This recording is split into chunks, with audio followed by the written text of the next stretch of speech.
بسم الله الرحمن الرحيم. الحمد لله والصلاة والسلام على رسول الله وبعد. نه پنځوستم آیت رسیدلیو د سورة التوبه. اعتراض کو منافقانو د پیغمبر صلی الله علیه وسلم د صدقې د تقسیمولو په طریقه باندې. اوس الله دا خبره بیانوي چې دا صدقه او زکات د دې خپل خاص خلک دي، هغوی ته به دا ورکولی کېږي. نو اوس الله مصارف او هغه ځایونه ذکر کوي چې هلته زکات ورکړی کېږي، او دا اته قسمه خلک دي. أعوذ بالله من الشيطان الرجيم. بسم الله الرحمن الرحيم. إنما الصدقات للفقراء والمساكين. يقينا زكاتنا د فقیرانو د پاره دی او د مسکینانو، والعاملین علیها او هغه کسانو د پاره چې عاملانی پاغي باندې راټولونکي داغي، والمؤلفة قلوبهم او هغه کسان چې خوشاله ولی کېږي زړونه د هغوی چې د اسلام نه متاثره شي یا په اسلام مضبوط شي. وفي الرقاب او په ازادولو د سټونو کې، وفي سبیل الله او پلا، والغارمین او قرضدارانو لرا، وفي سبیل الله او پلار د الله کې، وابن السبیل او مسافرو لرا. دا اته قسم خلک دي چې دوی له زکات ورکولی شي. به د هر قسم ځان له تفصیل دی، د مقام دغه تفصیل نه دی چې موږ د یو کس تفصیل بیانو چې دا سټونه ازادول څنګه او فی سبیل الله څنګه، د خپل مسایل دي، هغه په خپلو ځایونو کې بیان شوي دي.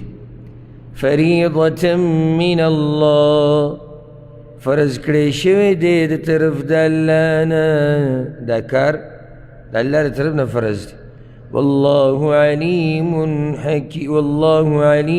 حکیم او الله پوهه دی، حکمت والده.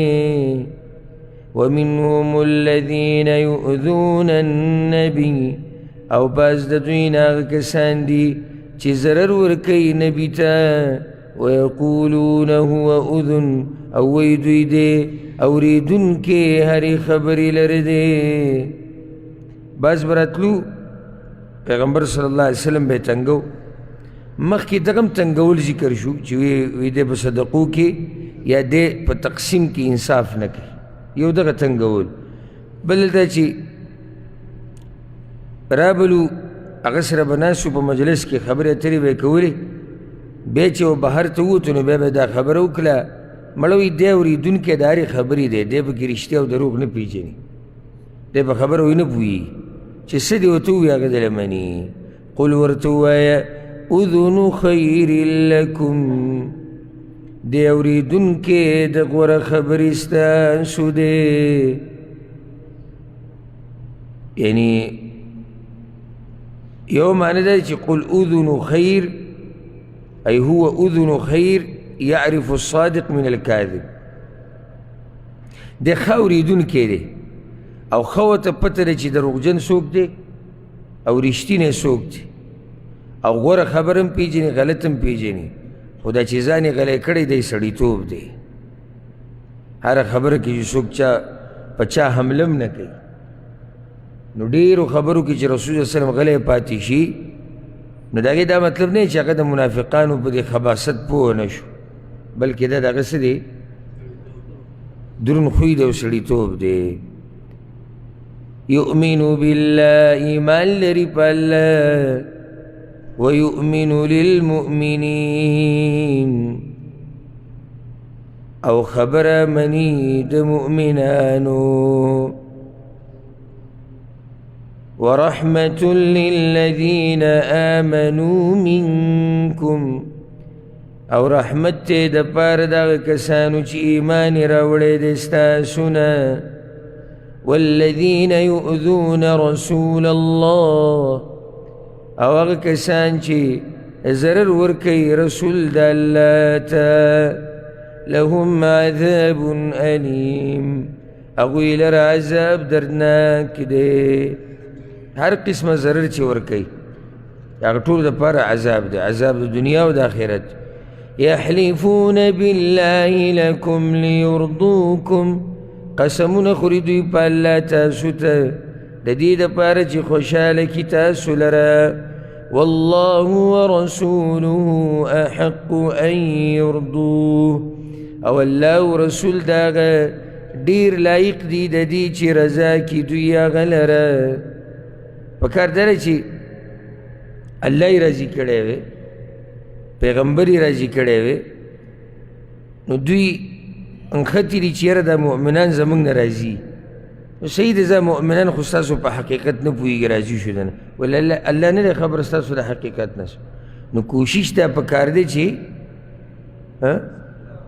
الله راضي شي پیغمبر راضي شي ان كانوا مؤمنين کئی دوی مؤمنان الم يعلموا اي دوی ندی پوه شوي انه من يحادد الله ورسوله چې بشک هغه څوک چې مخالفت کوي د الله او د رسول داغه فان له نار جهنم نو یقینا هغه لره اور د جهنم دی خالدا فيها همیشه به په هغې کې ذلك الخزي العظیم دا ذلت یا شرمندگی د لویه يحذر المنافقون يريق منافقان أن تنزل عليهم سورة دا دين چه نازل بشي پا دوی مسلمانانو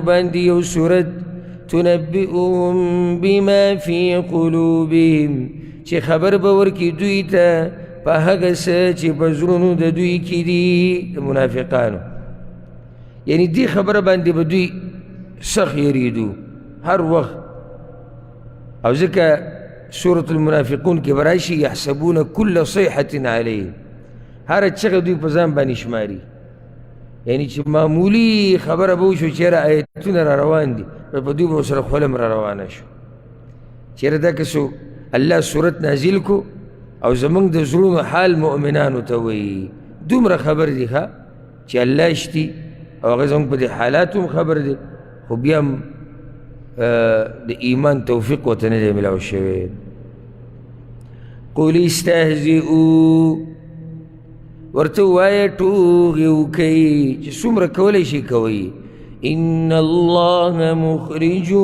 ما كنتم ان الله مخرج ما تحذرون یقینا الله راویستونکی دی هغه څه لره چې یریږئ تاسو د هغې نه څه دي منافقت دوی په زړونو کې چې کومې خبرې پرتې دي هغه ترې مراد دي ولئن سألتهم او كتبوسو کی تدوینا د دې تعلق هم د تبوک د غزا سره دی ښه د صورت په اوله کې چې کوم ملګري موږ سره ناست وو هغه اوس د صورت په دې اخرنۍ برخه پوهېدی شي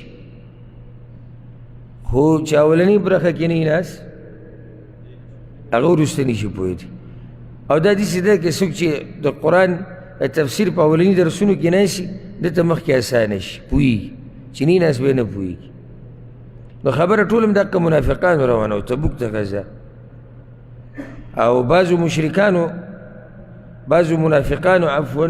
بعضو منافقانو دا خبره کړې وه چې یاره دا بعض صحابه کرام یاد کړي وو رسول صلی الله علیه وسلم چې دوی خېټو له راوتي دي جهادونه میادونه نشتي دوی خېټې ساتي د دنیا دپاره او د پیسو د ګټلو دپاره راوتي دي الله دا ایتونه نازل کړو او د دې هرې واقعې تفصیل بیان شوی دی د دې هرې واقعې تفصیل بیان شوی دی د سیرت په درسونو کې د دې واقعې ما ښه پوره تفصیل بیان کړی چې د چا دا خبره کړې وه او څه ټیمې کړې وه او څه خبره یې کړې وه خو دلته هغه تفصیل بیا نشي بیانېدی نو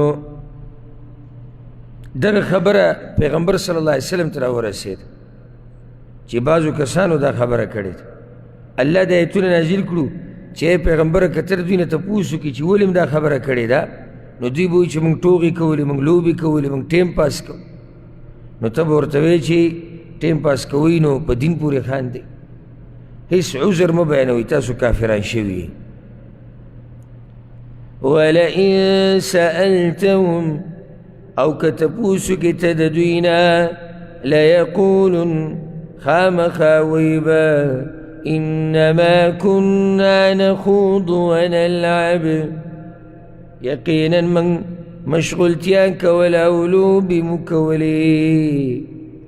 زموږ مقصد وی د الله په دین پورې خندا نه وه، موږ خو ټیم پاس کوو، ګپ شپ هم لګو. لکه بعض نن سبا هم مجلس کې ګپ شپ په دغې لګوي چې الله په دین پورې خاندي، په علماو پورې دغې ګپ شپ.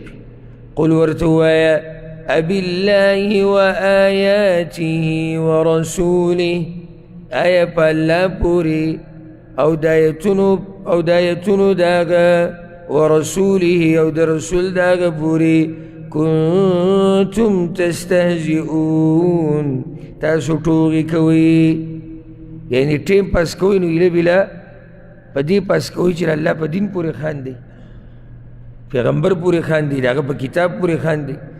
لا تعتذروا، عذرونه مه بیانوئ، قد کفرتم بعد ایمانکم، یقینا کفر کړی تاسو وروستو د ایمان ستاسو نه.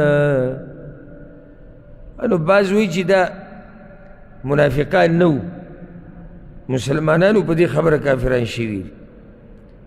مشهوره دا دی چې منافقانو او ښکاري هم داسې ولې، ځکه چې شاتنۍ خبره او را روانه خبره ټوله د منافقانو سره تعلق ساتي.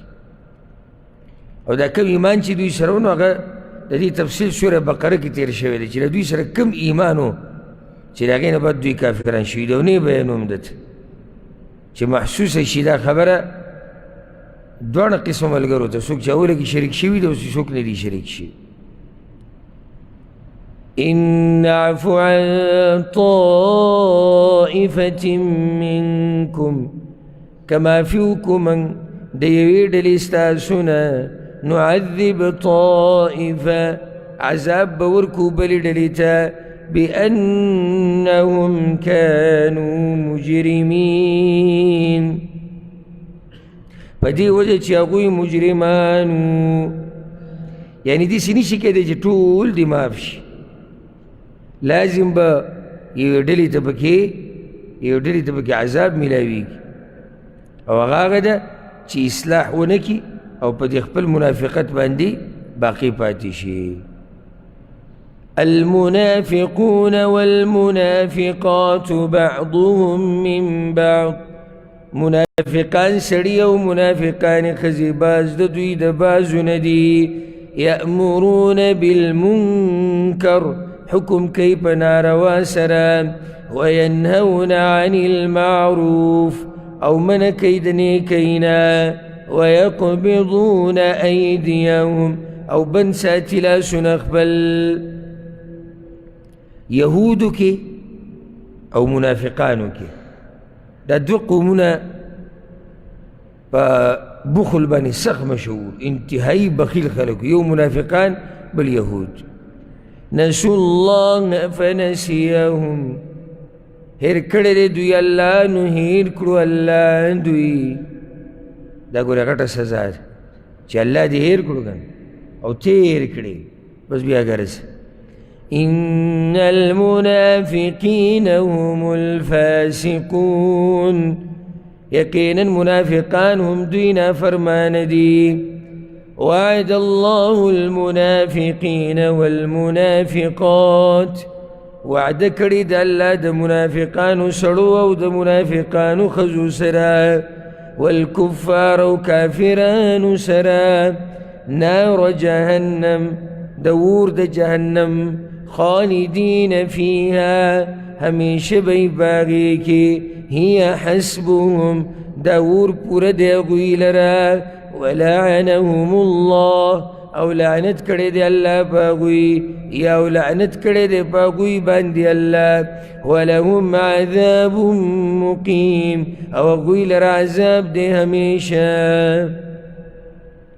منافقانو ته الله یره ورکوي وی تاسو دغه پوخانو په شان یی کومو چې پوخانو کفر کړی دی ستاسو مقه شان حالات دي کالذین من قبلکم پشان داغ کسانو چې مخکې استاسو نه کانو اشد منکم قوه وغوی ډېر سخت ستاسو نه په طاقت کې واکثر اموالا واولادا او زیاتو په مالونو او په بچو کې فاستمتعوا بخلاقهم نو فایدې واغستې هغوی په خپلې برخې سره فاستمتعتم بخلاقکم نو تاسو هم فایده واغسته په برخې ستاسو سره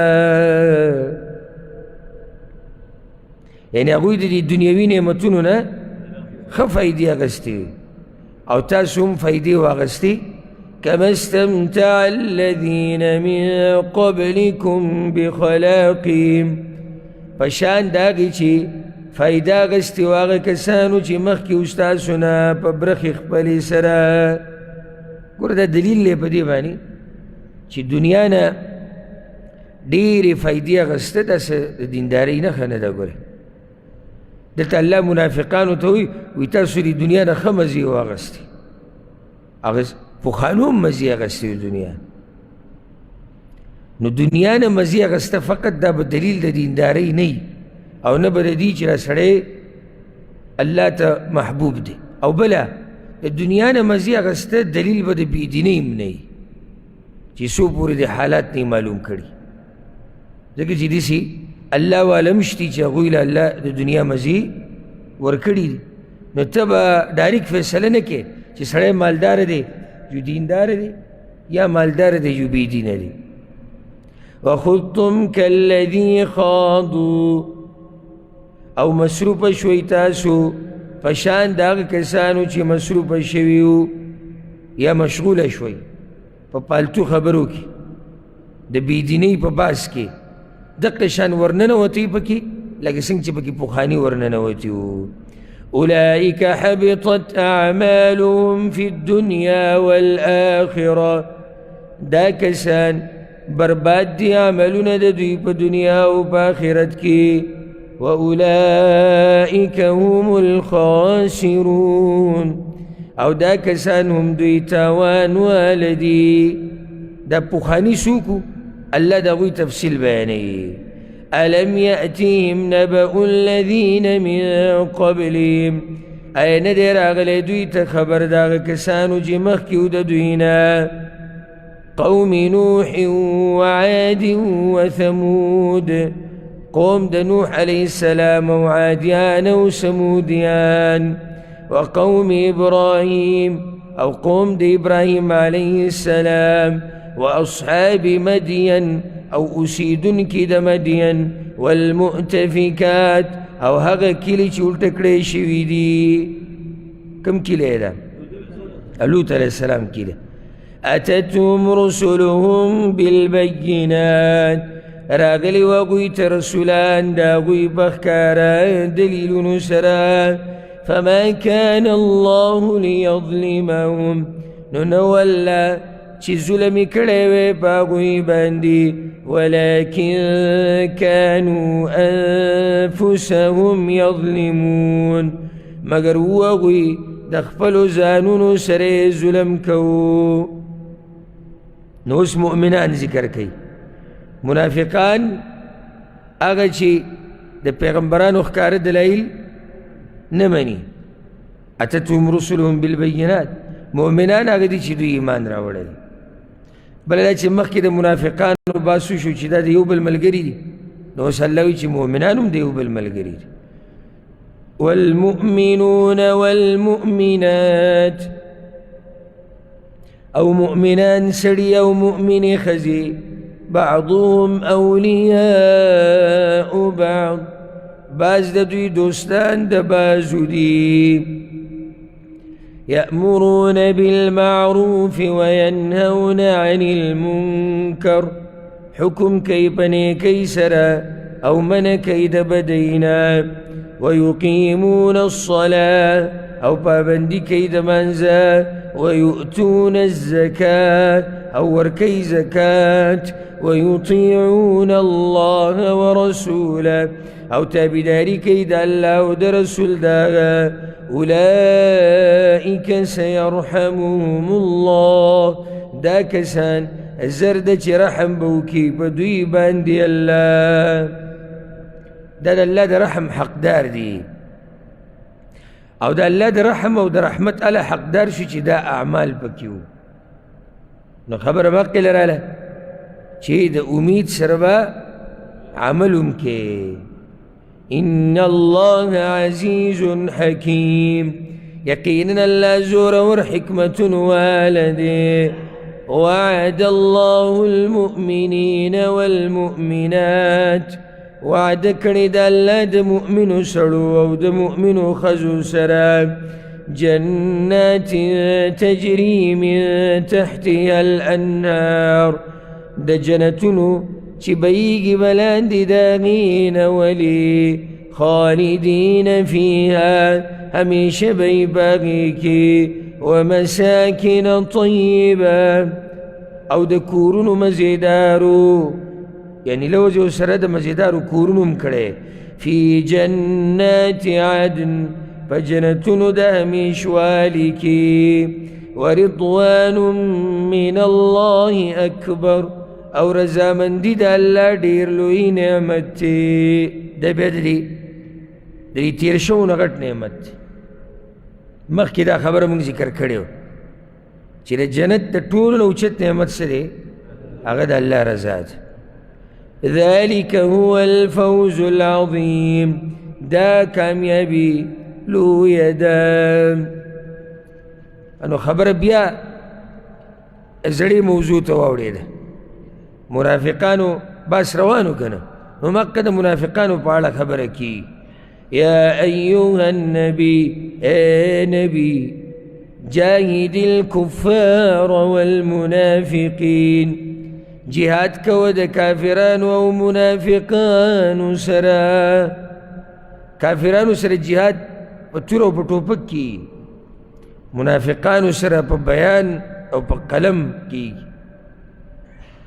هر ځکه جهاد په ټوپک نه کی او نه هر ځکه په قلم او په جبه کی منافقان ظاهره کې څه دي مسلمانان دي نو دوی سره ته څنګه ټوپک جهاد کې دلته به دوی شبهاتو دپاره جوابات ګوري د دوی حقیقت به راښکاره کوي چې دوی وشرمي او یو ته هدایت وشي واغلظ علیهم او سختی کوه په دوی باندې ومأواهم جهنم او زید اوسېدو د دوی جهنم دی ومأواهم جهنم او زید اوسېدو د دوی جهنم دی وبئس المصير او بد دی زید ورتلو دا جهنم يحلفون بالله ما قالوا قسمونه خوري دوی په الله چې نه دي ویلي دوی یعنی نه ده کړي دوی ستا په باره کې څه خبره دا قسم به یې خوړو او دې باره کې مفسرینو ډېرې خبرې ذکر کړي چې دا څه خبره وه یو مشهوره د عبدالله ابن ابی هغه وینا ده وی که زه عزتمن د مدینې ته لاړم نو زه به ترې ذلیله وباسم ذلیله کې پیغمبر صلی الله علیه وسلم ته اشاره وه او بله دا چې د پیغمبر باره کې مثال ذکر کړی و وی زمونږ او د ده داسې مثال دی والعیاذ بالله لکه خلک چې وایي چې خپل سپی سورب که موړې که جوتا به وخوري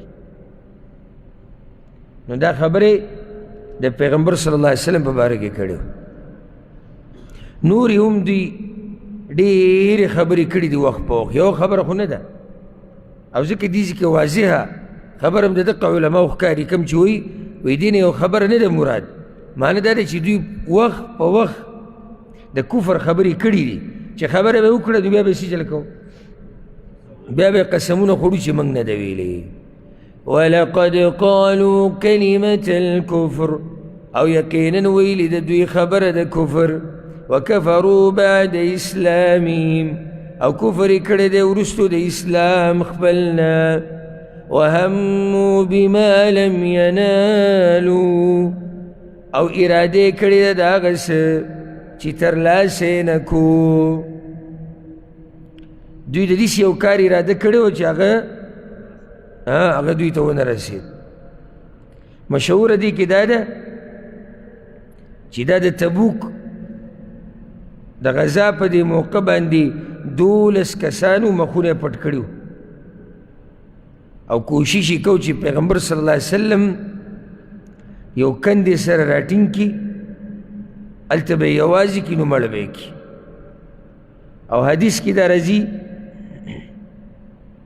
حذیفه ابن الیمان رضی الله عنه روایت دی، هغه دا واقعه بیانوي. بیا چې کله دا خلک را نږدې شو وی ما رسول الله سلم ته وی چې یا رسول الله څوک را روان دي؟ وی هغه چغه وویل، اواز یې پرې کړو چې ودرېږئ. وی هغه ټول وتښتېدو. وی بیا ماته پیغمبر صلی الله علیه وسلم وی چې تا وپېژندو دا څوک دي؟ وی ما چې یا رسول الله دومره مې وپېژندو چې پر سورلۍ سواره را روانو، نور خو پته ونه لګېده. وی هؤلاء المنافقون الى یوم القیامه، دا منافقانو. دوی ولې راغلي وو تا ته پته شتې؟ وی نه یا رسول الله، وی دوی دې دپاره راغلي وو چې ما یوازې راګیر کړي په سزي کې او مړ مې کړي. نو یې ما ورته چې یا رسول الله اعلان وکړه، اوس به یې ونیسو ټول به دله مړه کړي. وی هغه وی چې نه، زما دا نه ده خوښه. بیا به خلک وایي چې محمد چې دی صلی الله علیه وسلم خپل ملګري وژني. ظاهره کې دوی د مسلمانانو سره دي، نو هغه دوی د دې اراده کړې وه، خو دا خبره حاصله نه کړه او په دې خپل کار کې کامیاب نه شو. اوس بله خبره الله بیانوي، یعنی څه عیب دوی لګوي الله او د الله په رسول او په مؤمنانو باندې. غریب او فقیر خلک وو، مدینه کې څه وو؟ هېڅ هم نه وو. خو چې کله د الله پیغمبر راغی مدینې ته، دا خلک څه شو؟ مالداره شو، شهرت یې وشو، دنیا وپېژنده چې یاره دا علاقه مدینې والا د دې قبیلې دا دي، د دې خلک دا دي. نو الله وی کیدای شي دوی ما سره دا دشمني د دې د لاسه کوي چې ما وله عزت ورکړو، ما وله پراختیا ورکړه. وما نقموا او عیب نه لګوي دوی إلا أن أغناهم الله ورسوله من فضله، مگر دا چې مالدار کړل دوی لره الله او رسول داغه د فضل خپلنا. ګوره من فضله ما یې ونه وي چې د فضل د دواړو نه، فضل د چا دی؟ د الله دی. نو د پیغمبر پکې څه لاس دی؟ سبب وګرځېدو، مال به تقسیمو، جهادونو کې دا غنیمتونه به تقسیمول او داسې پسې بیا ځه. فإن يتوبوا یکو خیرا لهم، نو که توبه وباسي دوی ای به غوره دوی لره. څومره مهربان رب دی. وإن يتولوا او که مخ واړی دوی يعذبهم عذابا ألیما، عذاب به ورکړي دوی ته الله عذاب دردناک. فی الدنیا والآخرة، په دنیا او په آخرت کې. وما لهم فی الأرض، او نبی دوی لره په ځمکه کې من ولی ولا نصیر، څوک دوست او نه مددګار. چې کله الله راونیسي نو بیا به څوک نه وي چې د الله نه خلاص کړي. ومنهم من عاهد الله، او بعض د دوی نه هغه څوک دي چې لوظې کړی دی د الله سره. لئن آتانا من فضله، که چرې راکو هغه موږ ته د خپل فضل نه څه مال، که چېرته الله راکو مال، لنصدقن، خامخا صدقه به کوو، ولنکونن من الصالحین، او خامخا شو به د نیکانو نه. لوزونه یې کړي وو پاخه وی که اللہ مال لاکو صدقې به لګو. دا بعضو کې چې دا عملی منافقتي بعض هغوی کې هم دا صفت دي مسلمانانو کې یاره وایي چې سم مال د سره یي که نه چې لګوي هغې په هغه لږ کې هم لګوي او چې نه یې لګوي هغې په هغه ډېر کې هم نه لګوي. کم سړی چې مال لګوي د الله په لار کې دی دا ارمانونه نه کوي چې ډېر وی نو هله به مې لګولی ګینې نه یې لګوم نه هغه دغه لږ نه لګوي او ارمان د ډېر کوي چې را ډېر پکې هم ولګولی. اوس یو سړي سره دومره طاقت شته چې لږ مال ورکړي او دی ارمانونه څه کوي یاره چې ډېر وی که نه او داسې یو درې چته جومات جوړ کړي که نه او سره بهر پارکینګ جوړ کړي او شاته یو مدرسه او دی خو یو جامعه او تا ول د دغې نه راوباسه راکوي چې درسره دي ته دا لږې نشي ورکولی نو غټه دنیا به څه ورکړي او دا پته لګي هله چې ته په دې لږو کې څنګه یې نو په ډېرو کې به دي صحیح ځکه چې د لږو نه چې ورکوي نو دی یعنی ایمان مضبوط دی او سخت قرباني والا چې به لږو کې ورکوي نو په ډېرو کې خو بیا ورکوي پوه شوې په دې منافقانو به دا لوزونه کول ښه ناس به ډډې به یې لګولې او موږ سره دا وخت نه ځکه ما دا ایتونه روان وي یعنی مفسرینو د دې ایتونو په تفسیر کې د دوی ډېرې واقعې بیان کړي دي خو هغه ډېر یو اوږد وخت غواړي او د بوزي هغه درس موږ کړی او د سورة التوبه تفسیر نو هلته موږ د هر آیت بیا ښه وضاحت کړی او تقریبا 2 که 3 میاشتې په سورة التوبه کې لګېدلې خو دې ټیم کې سړی هغه تفصیل نشي کولی.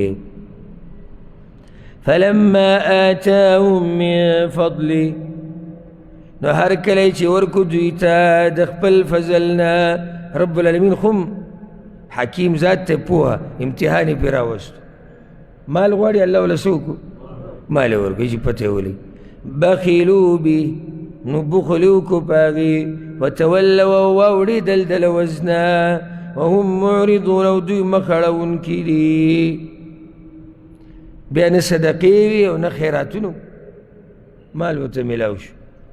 الله دې داسې حالاتونه موږ ساتي چې یو سړی د الله سره لوز وکړي او د الله سره ګورې لوز دا نه چې ته په چغو چغو لګیا یې دا په زړه کې چې ووایي که نه چې یاره داسې به کوم دا هم یو قسم لوز دی نو چې اوس الله درکړي بیا یې وکړه.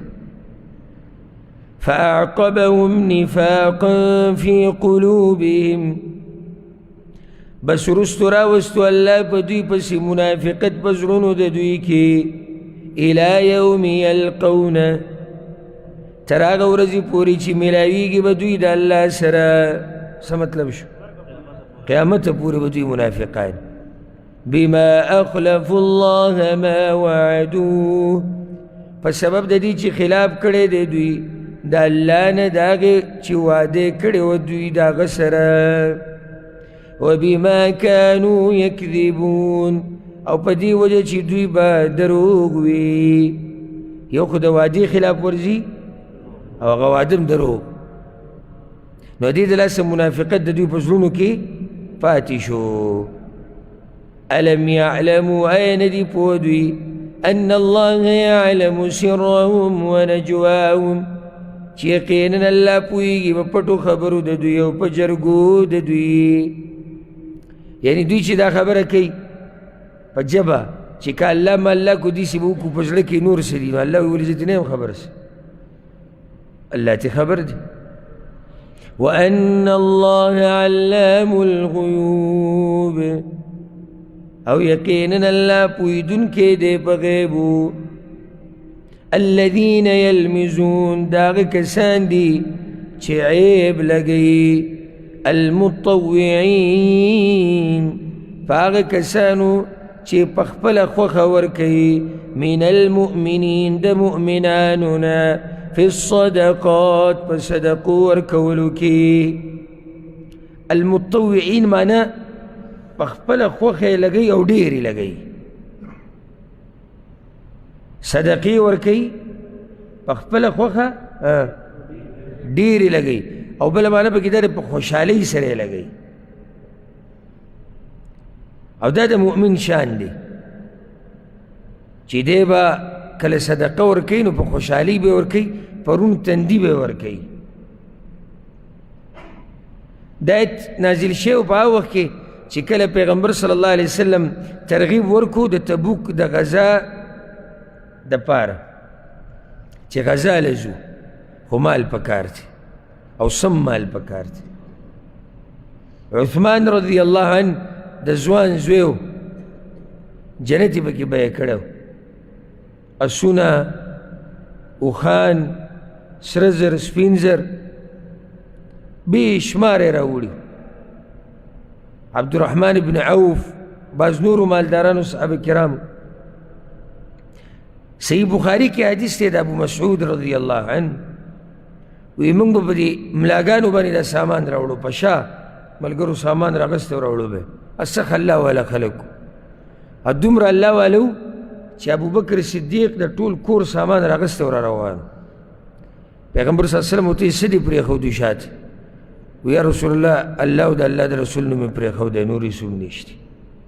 داسې خلک زموږ په شان نه وو چې معمولي خبره ورته وکړي د مال د لګولو، نو دا غریب سره د غریبۍ یره پیدا شي، او بیا څه وایي چې کله دا خبره ختمه شي که نه، او دی خو د غریبۍ نه هېرېږي، نو بیا خبره چې ختمه شي بیا وایي یاره وایي څه په عرش باندې یو غني ذات دی، زار او قربان د هغه نه، او څه یو پراخه خزانې وایي د الله دي. دا خبرې د پورې مذهب نه کوي، کوي پورې ولې وایي یو څه کوي بل څه.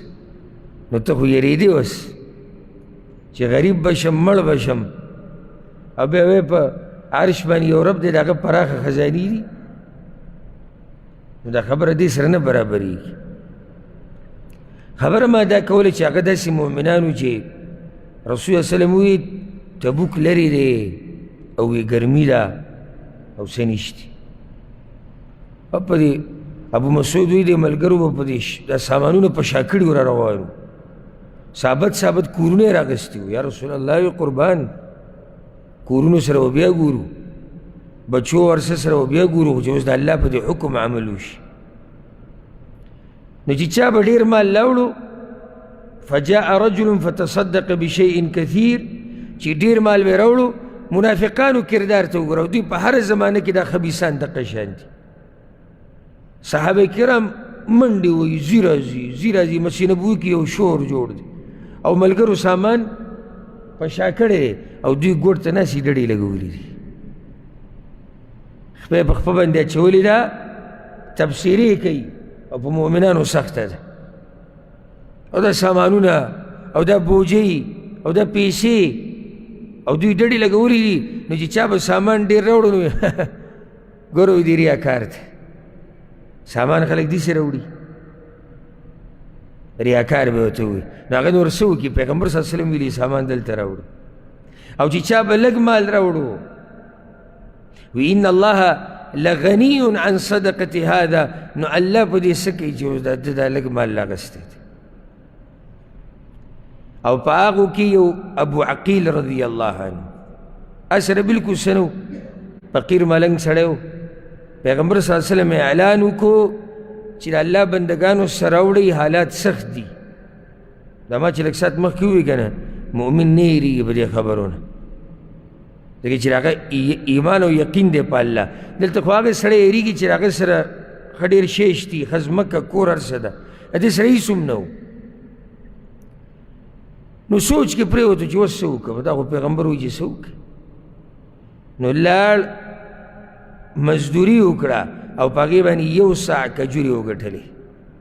دا کس سره اتفاق یو ساع کجورې وکړه، او یو ساع تقریبا 2 کیلو سره پاسه 2 کیلو کجورې دي جوړېږي.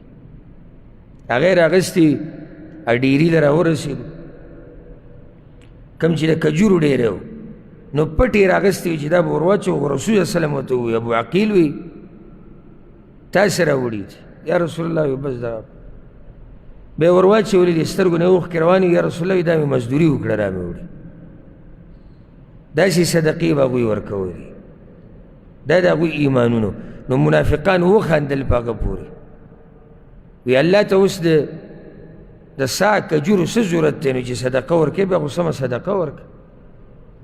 د هرې زمانې د منافقانو دا کار دی چې دوی په دیندارو پورې خاندي او په یو حال کې دي نه پرېږدي، په یو حال کې منافقان تا په یو حال کې نه پرېږدي، که دینداري کې هم د باندې اعتراض کوي، که څه کمې پکې کې هم د باندې اعتراض کوي، که هر څه کې نه دي پرېږدي. نو یو خو المتطوعین دي، هغه کسان چې مال ورسره ډېر دی په خوشحالۍ یې ورکوي ځکه چې ډېر دی ورسره او راوړی دی وریکو، نو منافقانو به په هغوی باندې عیب ولګو چې عیب د څه ریاکارۍ.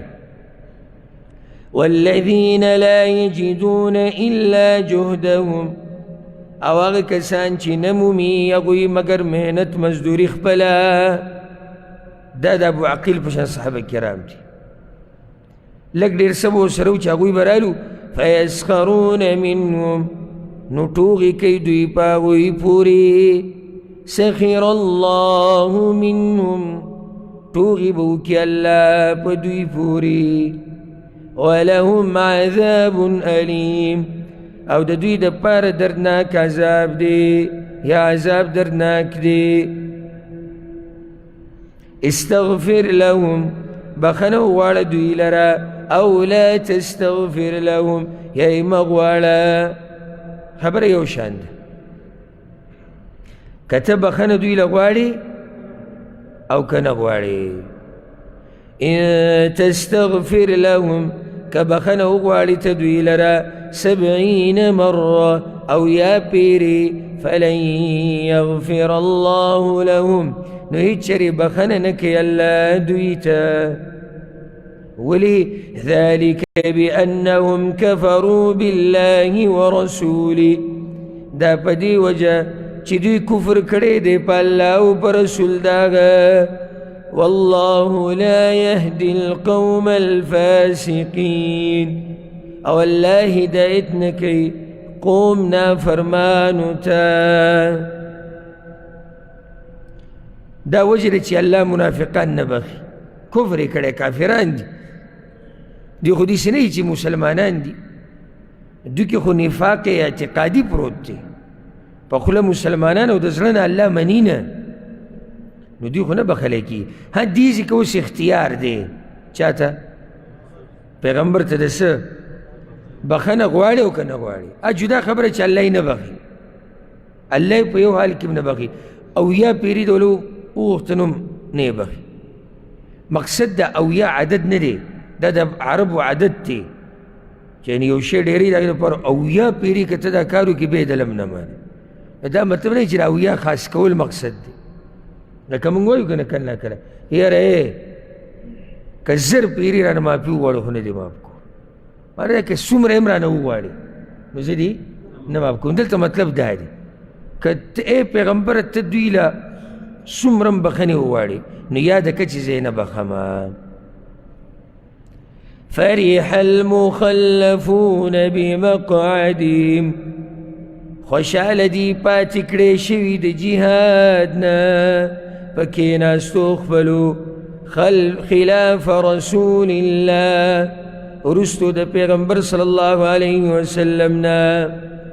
داسې پلید خلک دي، دا هم نه چې شاته پاتې شو د دروغو عذرونه بیان کړو نو دوی خفه دي چې یاره پیغمبر به ګوره کوم ځای کې او په هغه به څه سخت دی نه، ښه خوشحاله دي. وکرهو او بده ګڼي ان یجاهدو، دا چې جهاد وکړي باموالهم وانفسهم، په مالونو خپلو او په ځانونو خپلو، فی سبیل الله، په لاره د الله کې. وقالوا او ویدوی لا تنفروا فی الحر، موزی په ګرمۍ کې. مړه ځان نه مسلې ونې جوړ کړي دي، دې سختې ګرمۍ ته وګوره، ستاسو جهادونو ته وګوره، او بیا تبوک ته ځئ او سورلي. سبحان الله مسلمانانو سره سورلیانې هم ډېرې کوي. روایت کې راځي چې به نمبر به سوریدو، نو دوه درې به کېناستو، هغه نور به کته روانو، بیا به هغوی کېناستو هغه نور کته روانو. په دې ګرمۍ کې کېدای شي بعض ملګري د مدینې نه تبوک ته تلي داسې شړي دي داسې دشتې په دې باندې دا د الله دا بندګان پیاده او سواره تلي دي د اوبو کمی ورته راپېښ شوی دی نورې مسلې ورته راغلي نو دوی وایي چې مړه ګرمۍ کې څه لوځي قل ورته ووایه نار جهنم اشد حرا اور د جهنم ډېر سخت دی په ګرمۍ کې کوم اور ته چې روان یې که نه اګوره دې نه زیات سخت دی حدیث کې راځي په صحیحینو کې دی چې د آدم دا بچي چې کوم اور بلی نو دا د آخرت د اور هغه اویا حصو کې یوه حصه ده اویاو کې یوه حصه ده یعنی یو کم اویا برخې ته هغه زیات دی او یو حدیث کې راځي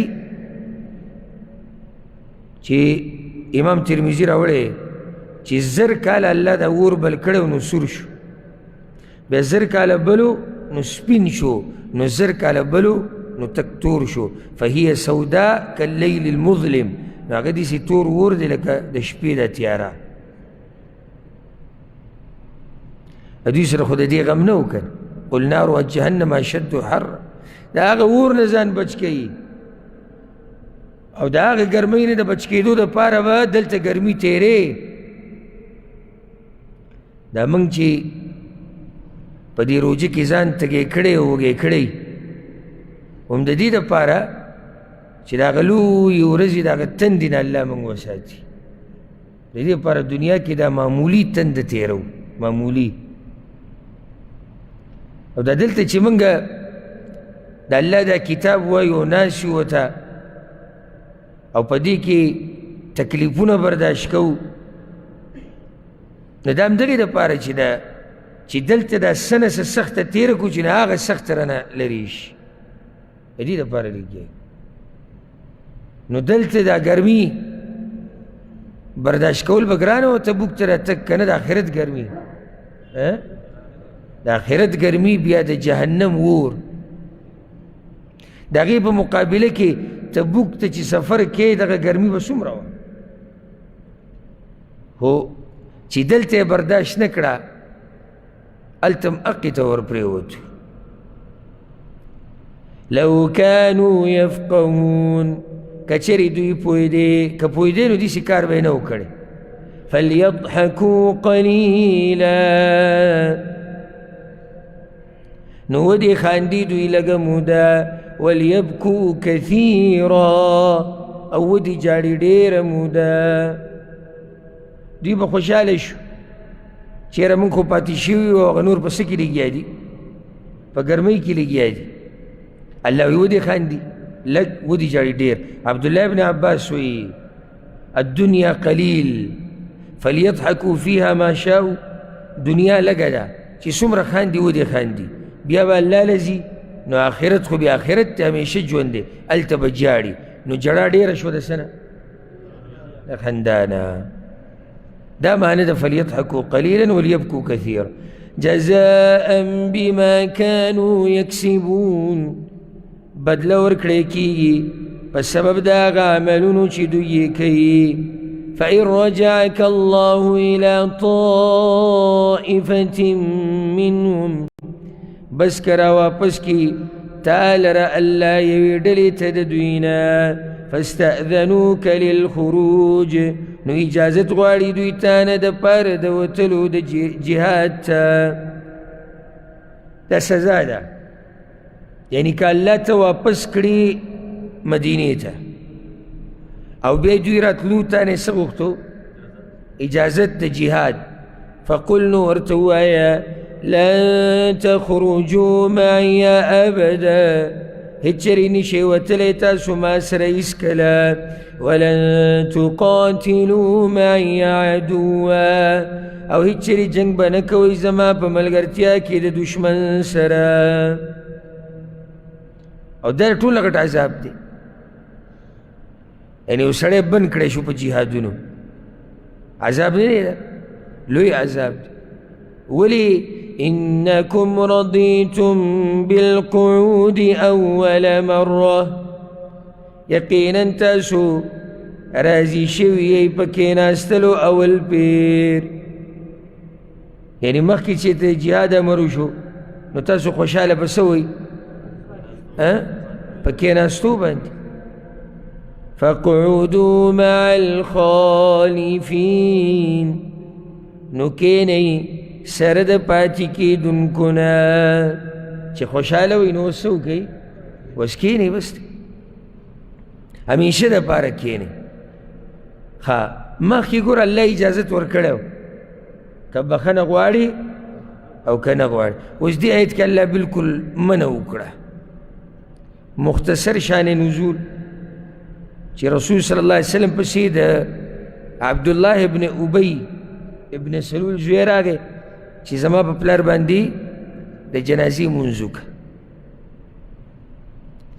او هغه لپاره کفن هم راکړه خپله کپړه نو خپله کپړه یې وله ورکړه ځکه چې هغه عباس له په هغه ورځ کپړه ورکړې وه کله چې هغه قیدیانو کې راوستی شو په عباس رضی الله عنه باندې د بل چا کپړه نه وه برابر او د عبدالله ابن ابی د بدن نه ډېر دنګ و ډېر غټ و نو د ده کپړه په هغه برابرېده په هغه ورځ یې وله کپړه ورکړې وه نو هغه احسان ورسره رسول الله وسلم وکړو خپله کپړه یې وله ورکړه چې په دې کې دا پلار کفن بیا جنازې له هم ورغی عمر بن خطاب ډېر منع کړو یا رسول الله دا پلانې دی دا پلانې هغه ورته یې ګوره الله مال اختیار را کړی زه یې منع کړی نه یم نو وروسته به د الله فیصله راله چې نه به ځي دوی دپاره به نه بخښنې غواړي نه به پې منځونه کوي نه به یې په قبر ودرېږي ولا تصل على أحد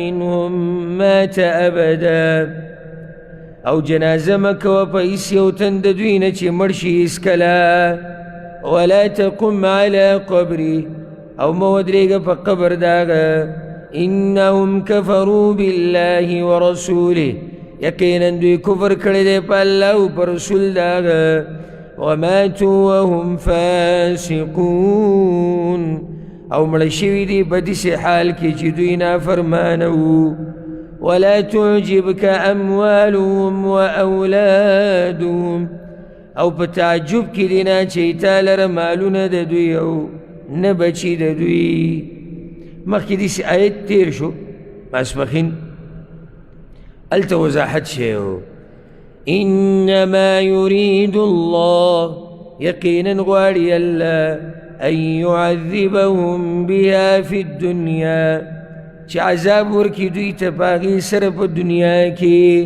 وتزهق انفسهم او اوځي ساګانې د دوی وهم کافرون په داسې حال کې چې دوی کافراني مخکې هم د دوی منافقت بیانېږي او ما تاسو ته اوله کې ویلي چې دې صورت کې د آخره پورې بیا باس ته څه روان دی منافقان نو ځکه د آیتونو مناسبات ذکر کولو ته هم ضرورت نشته لکه چې واضحه ده آیتونه ټول د منافقت سره تعلق لري او منافقانو سره وإذا أنزلت سورة او کله چې نازل کړی شي یو صورت ان آمنوا بالله چې ایمان راوړئ په الله وجاهدوا مع رسوله او جهادو کی په ملګرتیا د رسول د هغه کې صورت مضمون دی مضمون یې څه دی ایمان په الله تاسو دې قرآن ته وګورئ پته به راته ولګي ایمان په الله او جهاد د پیغمبر په ملګرتیا کې دی مضمون دی نو چې قرآن ته کله هم ګورئ نو برکت یې دا دی چې په آیت باندې به پوهېږي او الله به اجر هم درکوي کلم دیسی صورت نازل شي استأذنك اولو الطول منهم نو اجازت غواړي ستانه طاقت والا خلق د دوی نه رامنډي اجازتونه غواړي چې یاره رابه شي مخکې سورة الاحزاب کې ان بیوتنا عوره کورونو کې څوک نشته او بچیم داسې دي او پټې داسې دی او بدن مې دا دی او دا عذرونه به پیش کول. عجیبه دا د اولو الطول منهم، طاقت والا، مال والا، بدن والا. وقالوا اویدوی ذرنا نکم مع القاعدین، پرېږده موږ چې شو سره د کېناستونکو نه، چې کوم مدینه کې ناست دي پاتې دي چې موږ هم د هغوی سره یو ځای شو. رضوا بأن يكونوا مع الخوالف، خوشحاله دي دوی په دې چې شي د پاتې کېدونکو زنانو سره. خو په دوی کې خو حیا نه وه چې په دې خبره شرمېدلی، پاتې شو د چا سره؟ د زنانو سره. وطبع على قلوبهم، او مور والی شوی دی په زړونو د دوی، فهم لا یفقهون، نو دوی نه پوهېږي. چې صورت نازل شي نو دوی څه کوي؟ عذرونه بیانوي، نه ځي جهاد. الله وایي که ځي او که نه ځي، خو پیغمبر او مؤمنان دوی خو ځي. لكن الرسول والذين آمنوا معه، مگر رسول او هغه کسان چې ایمان یې راوړی دی د هغه سره، جاهدوا جهاد کوي باموالهم وانفسهم، په مالونو خپلو او په ځانونو خپلو سره. بلکې مؤمنان خو هغه دي چې پیغمبر یې واپس کوي. ماشومانان به رالو بعض غذاګانو کې، پیغمبر صلی الله علیه وسلم ورته وایي نشئ تللی. او دغه منافقان د غټو غټو تنو والا دوی به ناست ول چا سره؟ ښځو سره به یې کور کې ډډه لګولې.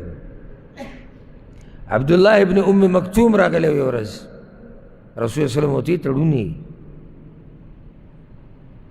مؤمنان دا دي چې د عذر قابل دي خو عذر نه بیانوي. وأولئك لهم الخيرات، او دا کسان دوی لره فایدې دي د دنیا او د آخرت. خیرات خیر ته وایي، فایدې ته. وأولئك هم المفلحون، او دا کسان هم دوی کامیاب دي. اعد الله لهم جنات، تیار کړی دی الله دوی لره، یا تیار کړي دی الله دوی لره جنتونه، تجري من تحتها الانهار، چې بهیږي به لاندې د هغې نه ولې، خالدین فیها، همیشه به یې په هغې کې. ذلک الفوز العظیم، دا کامیابي ده لویه. وجاء المعذرون، او رالل عذر کوونکي، من الاعراب د بانډچیانو نه. د مدینې د منافقانو خبره خو شوه، اوس د بانډچیانو کې، بانډچیانو کې هم راغلي عذر بیانولو والا. باس به کې و چې د هغوی عذر صحیح و، دې څوک نشي ویلی چې د ټولو بانډچیانو عذر څه و؟ صحیح نه و. نه، باس صحیح و. لیؤذن لهم، د دې دپاره چې اجازت وکړی شي هغوی ته. وقعد الذين كذبوا الله ورسوله، او کېناستل هغه کسان چې دروغ یې ویلي والله او رسول د هغه ته. خباس خو رالو، عذر یا صحیح دی او یا دروغ دی، خو رالو. الله وایي باس پکې هغه مو داسې متکبر چې هغه دروغ او هغه عذر بیانول هم رانلو، سره یې غږ هم ونه کړو. معنی دی چې د الله او د الله د پیغمبر د حکم یې ډېر سپک وګڼو، چې زه الله ویلي پرېږدوئ نو، یا پیغمبر ویلي، نه یعنې دومره خو وکړه چې راشه عذر خو بیان کړه که نو د دوی نه هغه ښه دي چې هغه په دروغو عذر له خو راوي، اگر که کفر کې یو شان دي.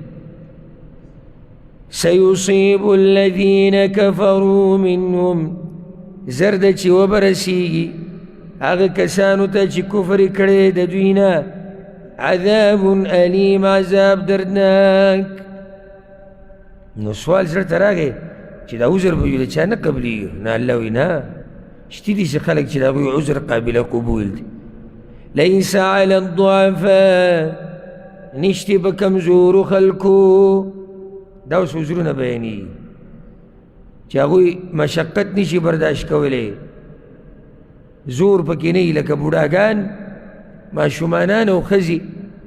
ولا علی المرضى، او نه په مریضانو.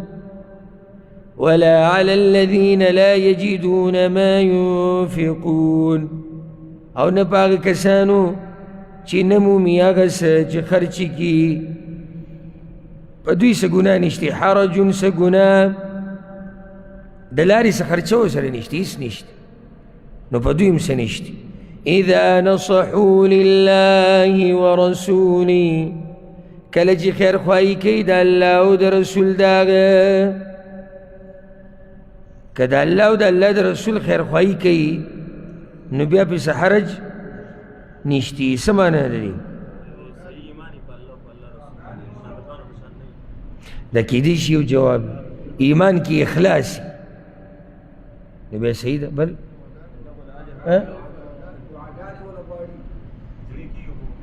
چاله مجاهدینو له دعاګانې غواړي، د کورونو حفاظت ولا کوي. دا عذر یقیني دی او زړه هر وخت پسخېږي. ټولې خبرې دې کې راځي. نو دې خلکو ته الله څه نه وایي؟ ما علی المحسنین من سبیل، نشتی په احسان کوونکو اصلاره د ملامتیا. والله غفور رحیم، او الله بخونکې رحم کوونکی دی. رحم دا دی که نه چې د دې خلکو د عذر یې ویمنو، دا رحم دی. ولا على الذين إذا ما أتوك لتحملهم، او نشتی ګناه په هغه کسانو باندې چې کله راشي تا ته د دې دپاره چې ته سورلی ورکړې هغوی ته. قلته، نو تا ووې لا أجد ما أحملكم عليه، نه مومم هغه څه چې سواره کړم تاسو په هغې. دلته علماء مفسرین کسان ذکر کوي چې هغوی راغلي وو پیغمبر صلی الله علیه وسلم نه سورلی غوښته، یا رسول الله موږ له څه بندوبست جوړ کړه، موږ ځو. او ته ما سره څه نشته. او به کې مشهوره واقعه هغه د عبدالله ابن مغفل المزني رضی الله عنه، او دی ولاړو، یو څو کسان ورسره نورو. یا رسول الله وی سورلی موږ ولاړ یو، تیار یو. هغه ته ما سره سورلی نشته. لاړو، زړه مطمئن نشو، او دی سیده مؤمن، یعنی زه درته بس خبرې خو بیانول ښه نه، هسې مثال په طور به ووایو، یا دغه پرېږده عام مثال به یې بند کړو. ځکه چې کمزوري بنده له بعض خبرې مناسب نه وي. مثال یې داسې واله، زه به یې په دې مثال پوه کړم. یو سړی دی تراوله رانه دی، یو سړی تراوله رانه دی. دی چې په دې چې ایمان یې په اعلی مرتبه کې، زه د هغوی خبره کوم، داسې نه چې یو کس راپاڅي چې یاره زه خو پکې نه یم، دا د هغه مسله ده. زه د بهترینو مؤمنانو خبره کوم. دی رانغی، حالانکې دا تراویح په ده لازم نه دي، او بیا عذر ورته هم دی. نو دی د دې ختمېدو پورې زړه خوري. دا څنګه او دا ولې؟ نو دا خو یو ورځ پکې رانه پاتې شو، نو دا د دې کور د اجر به دومره وي. نو دا به الله مال هغه حدیث کې به مې راولي چې الله وله تېر شوي ګناهونه بخي. او بیا چې په د امام دا قرت لګي که نه ورب الکعبه، هغې بیا تپوس مه کوه. دا یې سم پرې زړه کې سوری کړي. وګوره سړي په جوماتونو کې ولاړ دي، دا قسمه خبرې د مؤمن زړه وریږي دننه، که نه داسې نه وي. او ما ته اوس ته ووایي که یو سړی راپاڅي ما ته وایي چې زه خو په پاتې کېدو خوشحاله یم، نو زه د هغه ذمهوار نه یم. موږ یو مؤمن ذکر کو چې د هغه یو مرتبه ده لکه دا چې دي. نو چې دی لاړ بیا راغی یا رسول الله سورلی هغوی ګوره نشته، قسم په الله وي ما سره سورلی نشته، بس دی په الله مې قسم. دا اوس هغه ځوانان دي او هغه الله والا خلک دي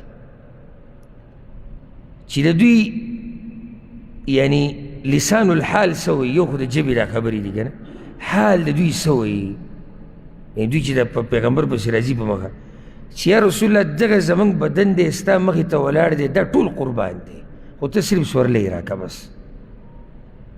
یعنی مال خو موږ سره نشته، غریبي ده، سورلی موږ سره نشته، غریبي ده.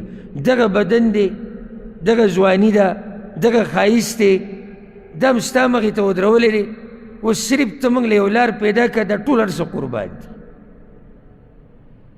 دا هغه ځوانان دي. نور ګوره دوی تیار دي، پاتې صرف مسله صرف دې کې جوړه شوې ده چې د سورلۍ خبره، یعنې دا چې پیغمبر ورته ووایي چې سورلي نشتې او د دوی اراده نه وې، په خوشحالي خوشحالي به تلوي، دوی څو څو پیرې بیا راوي.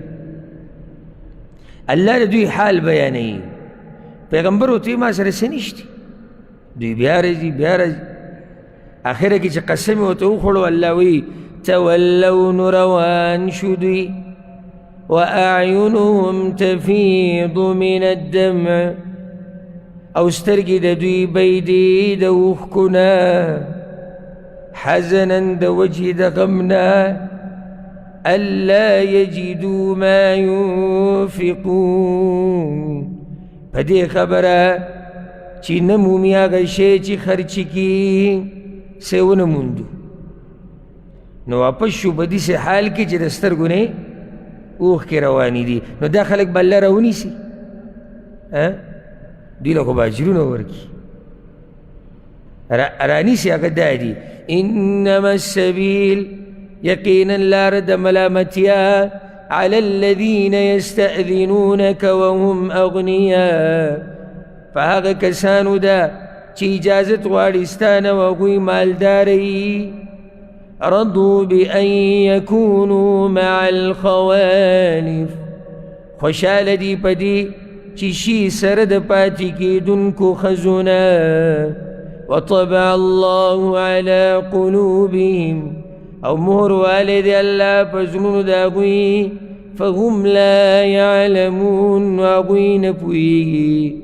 يعتذرون إليكم إذا رجعتم إليهم، د دروغو زړونه به مخامخ کوي دوی تاسو ته کله چې واپس شئ تاسو دوی ته.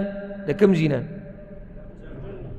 د تبوک نه چې واپس شئ. ما تاسو ته وایي چې را مؤمن د نیکۍ نه پاتې شي زړه خوري، او په دې کې هغه ښایسته واقعه د چا ده؟ د کعب رضی الله. او دغه صحابه کرام دا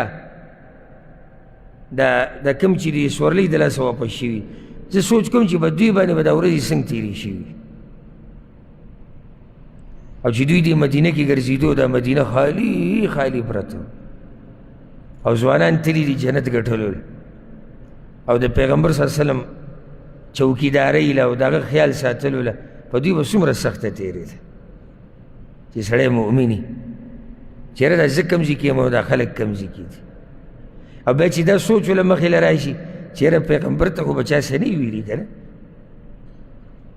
هغه ته خو به چا نقصان نه رسولی، هغې سره به یې زړه نور خوړو. چېرې هغه ملګري به زموږ څنګه وي، رسېدلي به یې نه به یې رسېدلي.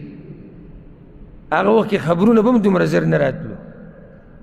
بیا 20 ورځې صرف په تبوک کې هغوی پراته وو مسلمانان، او د سفر د ورځې شو، لوی سفر یې کړه. نو الله ورته ووایي چې واپس لاړ شئ، نو دا منافقان به منډې در وهي د دروغو عذرونه به بیانوي.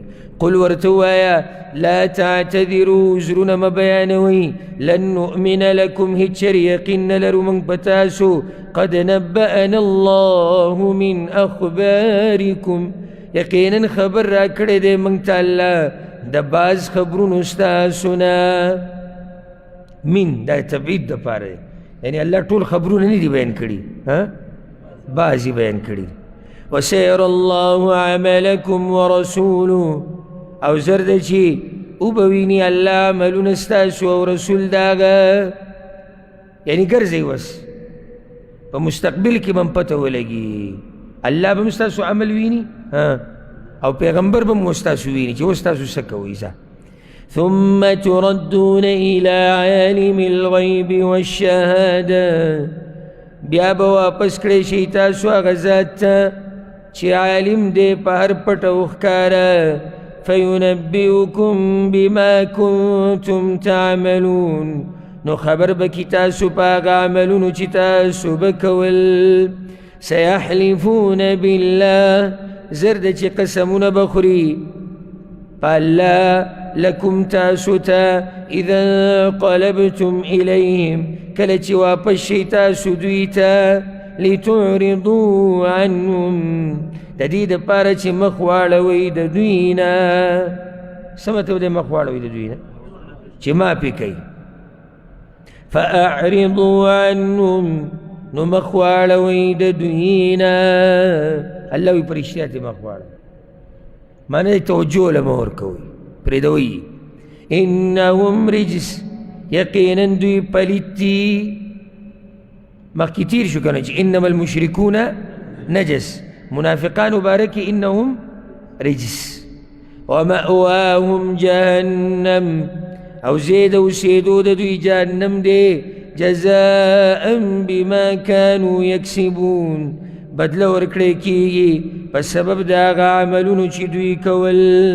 يحلفون لكم لترضوا عنهم قسمونه به خوري تاسو ته د دې دپاره چې راضي شئ تاسو د دوی نه. فإن ترضوا عنهم نو که راضي شئ تاسو د دوی نه، فإن الله لا يرضى نو یقینا الله نه راضي کېږي عن القوم الفاسقين د قوم نافرمانه نه. که تاسو راضي شئ بالفرض مؤمنان څه شو؟ راضي شو.